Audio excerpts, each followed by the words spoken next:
កូនខ្មែរធ្វើការនៅក្នុងធ្វើការនៅក្រៅជំរឿននៅខាងក្នុងយើងមានលទ្ធភាព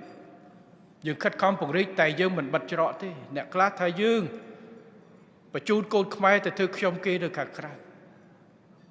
ប្រទេសនៅក្នុងអាស៊ានទាំងអស់គ្មានប្រទេសណាមិនមានពលករទៅធ្វើការនៅក្រៅទេយើងទៅធ្វើការនៅច្រើននៅថៃច្រើនណាស់នៅអ៊ីស្រាអែល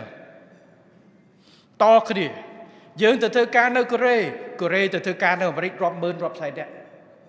ទៅធ្វើការនៅអឺរ៉ុបរាប់ម៉ឺនរាប់សែននាក់វាច្រឡ័ត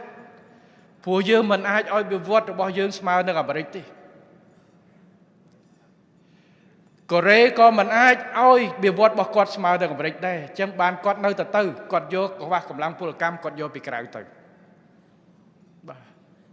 នៅកូរ៉េខ្មែរដូចតិចជាងគេទេថៃដូចច្រើនជាងយើងវៀតណាមក៏ច្រើនជាងយើងប្រទេសច្រើនណាស់ច្រើនជាងយើង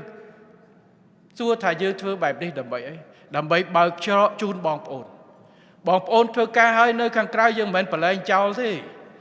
យើងមានទីប្រឹក្សាពលករយើងមានទូតរបស់យើងថែទាំការពារច្បាប់អ្នកដែលគ្រោះថ្នាក់នៅខាងក្រៅអ្នកដែលស្លាប់នៅខាងក្រៅ